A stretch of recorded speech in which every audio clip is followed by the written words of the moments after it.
la conversation. Euh, Boris, la dernière fois que toi, tu as plongé à l'intérieur de toi, Hmm. qu'est-ce que tu as découvert?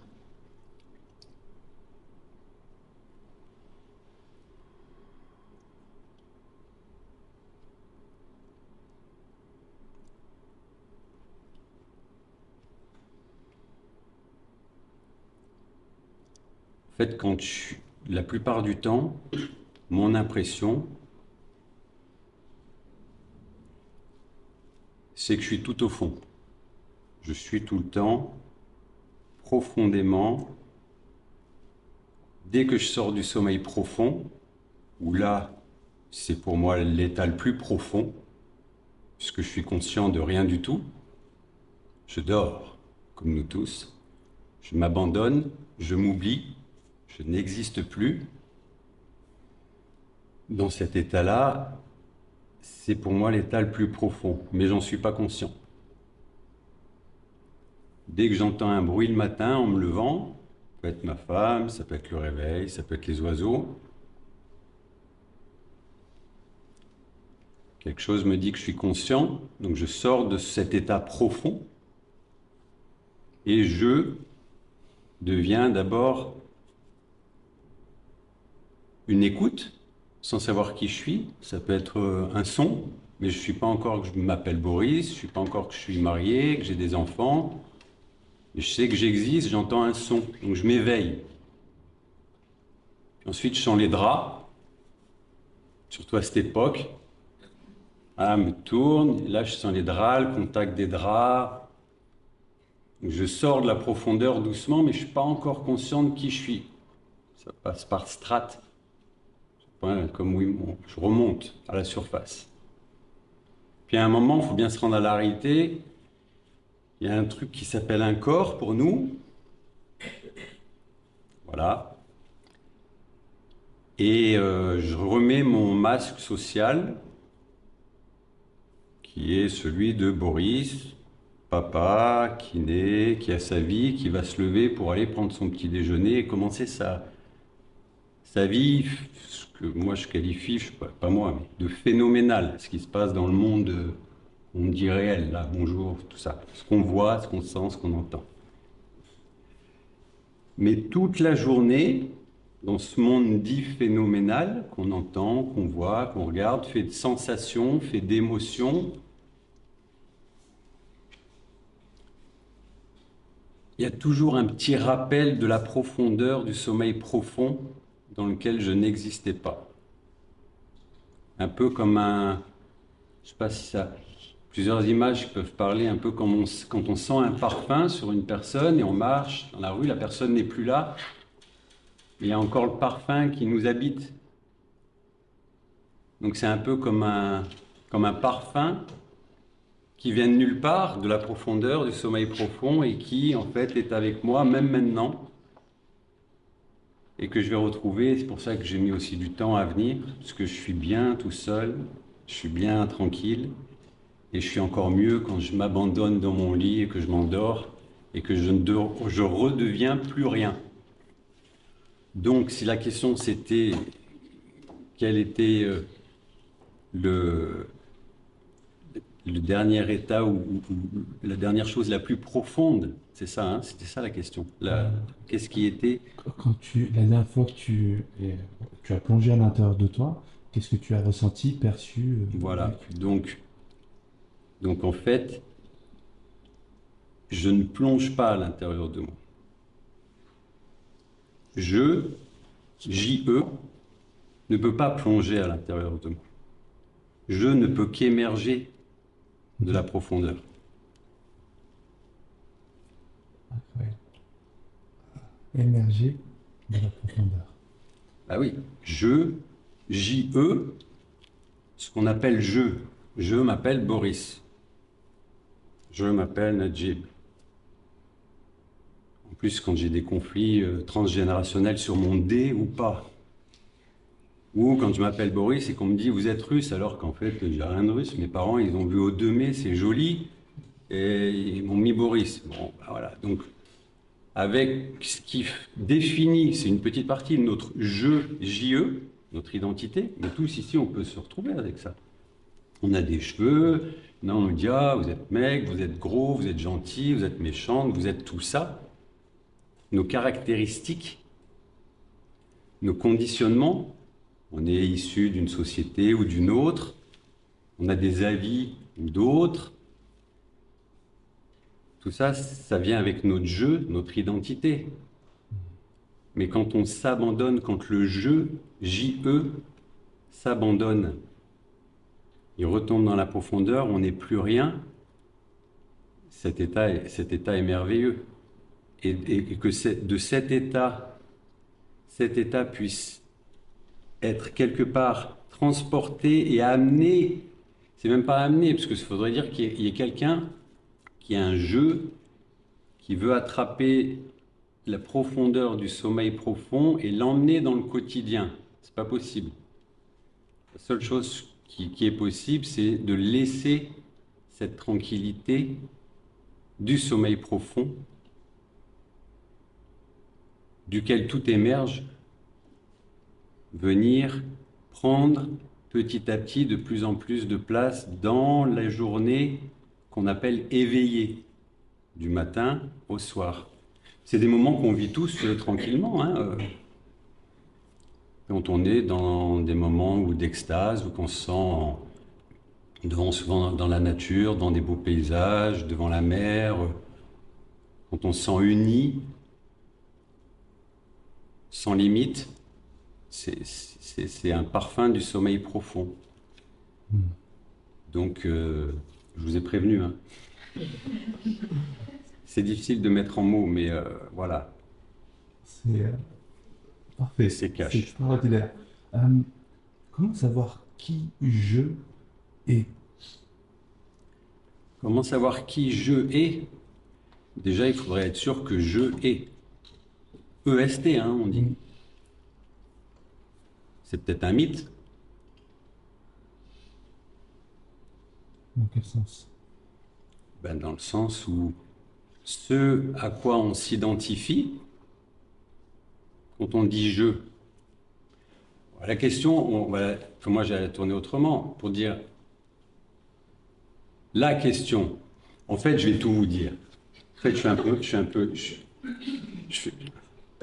quand j'avais 13, 14 ans, 15 ans, j'allais au boulot, j'allais aux études, je faisais comme tout le monde, mais à partir de l'adolescence, il y avait une question qui... Alors, tu m'aurais fait tirer un truc, c'était pareil, il y avait une question avec laquelle...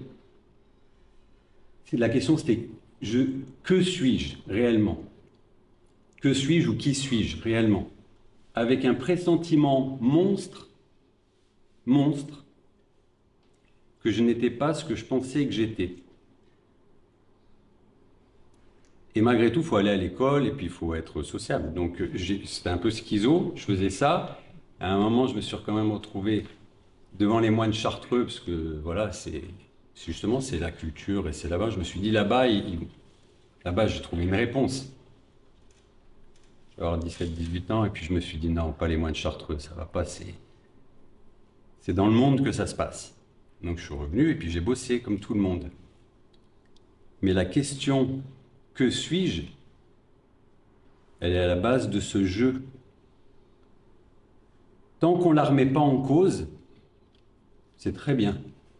C'est parfait. Donc je ne voudrais pas vous induire à en mettre ça en cause, c'est parfait.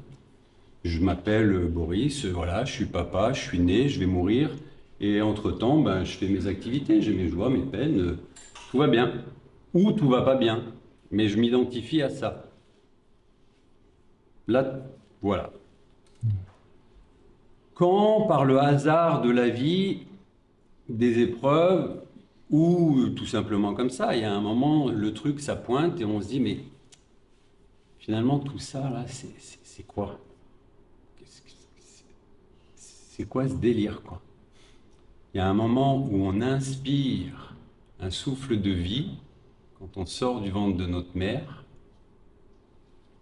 et à un moment, on donne notre dernier souffle. Et khalas. Et entre deux, il y a tout ce cirque, tout ce spectacle.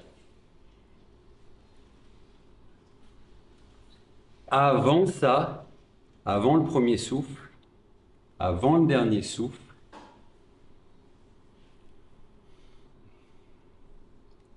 il y a une résonance, il y a un appel, il y a une tranquillité, peut-être, je sais pas. Mais en tout cas, cet appel-là, pour ma part, je reviens, il trouve le plus de résonance qu'il trouve, cette soif-là, elle trouve le plus de résonance dans la non-réponse à la question que suis-je. Il n'y a pas de réponse pour moi. C'est une acceptation que j'ai mis 50 ans à digérer. Il n'y a pas de réponse. Laisse tomber. Ok. Mais entre se dire il n'y a pas de réponse dans sa tête et organiquement sentir qu'il n'y a pas de réponse, ben, il y a 50 ans. Enfin non, il y a de l'adolescence à ces périodes-là, où la question se mûrit, elle tourne, elle se mûrit, on rencontre des gens, on discute, les épreuves viennent, mais à chaque fois, il y a ce petit truc derrière qui dit « C'est quoi tout ça ?» Donc le jeu, pour ma part, auquel je m'identifie, et pourtant, je m'identifie à ce jeu, hein, je suis pas un extraterrestre, hein, quand j'ai des souffrances, je pleure, quand j'ai des joies, je ris, quand j'ai soif, quand j'ai faim, donc ce jeu existe. Mais c'est un mythe, c'est une goutte dans l'océan.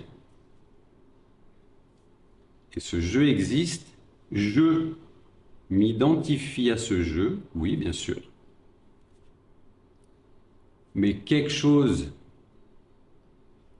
qui est témoin de ce jeu est bien plus grand. Sans commencement, sans fin, hors de l'espace-temps. J'ai pas fumé, j'ai pas pris de temps.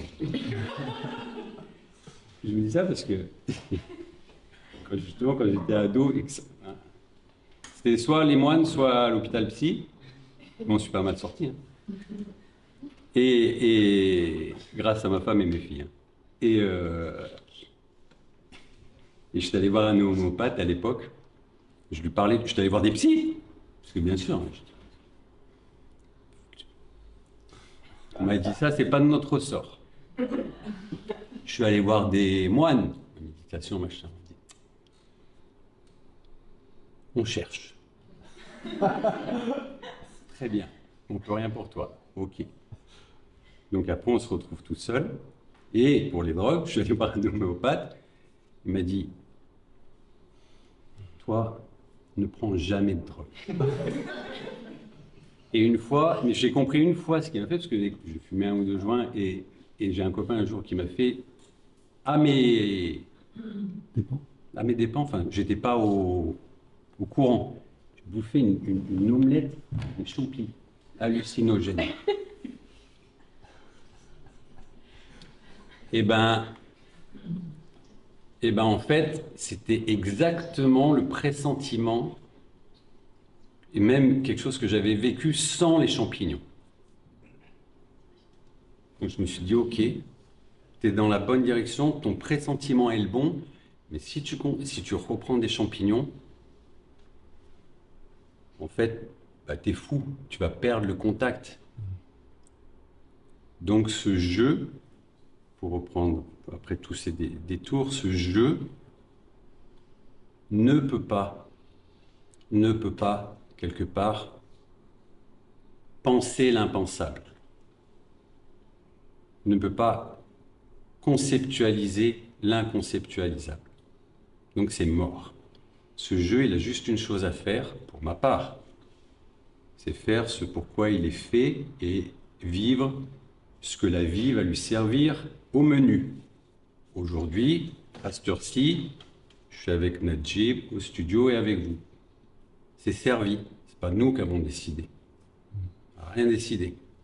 C'est servi. Tout à l'heure, demain, voilà, qu'est-ce que la vie va me servir? Un malheur, une tristesse, une joie. Et le jeu, JE, ne peut faire qu'une chose, de mon point de vue, c'est avec le plus d'honnêteté possible, voir comment il réagit. Tout à l'heure, j'ai entendu la colère. Qu'est-ce que me fait la colère? La joie. Qu'est-ce que me fait la joie? La tristesse. Que me fait la tristesse? Et pour ma part, laisser vivre ces émotions. Le jeu est un truc, on appelle un corps, esprit, souffle, mental, ce que vous voulez, mais des émotions, des sensations vont passer, les laisser vivre. Si une colère arrive, j'anticipe la prochaine question. Si une colère arrive et que tu me dis comment on fait pour ne pas être en colère, eh ben on regarde sa colère pour moi et on la laisse vivre. On la laisse vivre. Si on met un couvercle dessus en disant il ne faut pas que je sois en colère, ça va marcher 1 heure, 1 mois, 1 an, 10 ans, mais cette colère-là, elle a besoin de s'exprimer. Ce n'est pas la situation qui crée la colère, c'est une colère qui est en nous. La situation ne fait que révéler la colère. Pareil pour la peur. J'ai peur des barbus, avec des trucs comme ça. Donc,